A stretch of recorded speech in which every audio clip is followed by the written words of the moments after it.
Hello, what's up guys? Is me Billal for FF Billal Comedy. তোমরা সবাই কেমন আছো? আশা করি সকলে অনেক ভালো আছো। চলে আসলাম তোমাদের জন্য আরেকটি নতুন ভিডিও নিয়ে। আশা করি সকালে এই ভিডিওটি ধৈর্য ধারণ করে দেখবে, আর ভিডিওটা ভালো লাগলে চ্যানেলটি সাবস্ক্রাইব করে লাইক করে কমেন্ট করে জানিয়ে দাও। আজকের গল্প শুরু করা যাক। তুমি জানো, প্রতিদিন বিকেলবেলা আমি যে পার্কে যাই, সেখানে একটা বুড়ো মানুষ থাকে, সাদা পাঞ্জাবি, হাতে এক পুরনো চিঠি। সে কখনো হাসে না, শুধু চেয়ে থাকে দূরে, কার যেন অপেক্ষায়। আশ্চর্য, চিঠিটা কার জন্য? তাকে একদিন জিজ্ঞেস করেছিলাম, চাচা, কাকে এতদিন ধরে খুঁজছেন?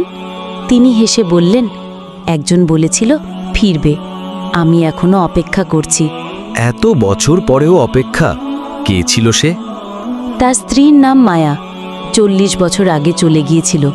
যাওয়ার সময় একটা চিঠি দিয়ে বলেছিল, ফিরলেই পার্কের বেঞ্চে খুঁজব। তাই বলে 40 বছর ধরে এক বেঞ্চে বসে থাকা, এটা তো সিনেমার মতো। কিন্তু এটা বাস্তব। সেই মানুষটা আর ফিরে আসেনি একদিন। তার জায়গায় বেঞ্চে পড়েছিল একটা খাম, চিঠিতে লেখা, মায়া, আমি আর নেই, কিন্তু আমার ভালোবাসা এখনও ওই বেঞ্চেই রয়ে গেছে। প্রতিদিন ভোরে এক ফোঁটা শিশির হয়ে জমে থাকে। তাহলে মায়া কি ফিরেছিল? অনেকে বলে, এখনও নাকি সন্ধ্যায় এক নারী এসে বেঞ্চে বসে, চুপচাপ কাঁদে। হয়তো সেই মায়া। তো গাইস, আজকের ভিডিও এই পর্যন্তই।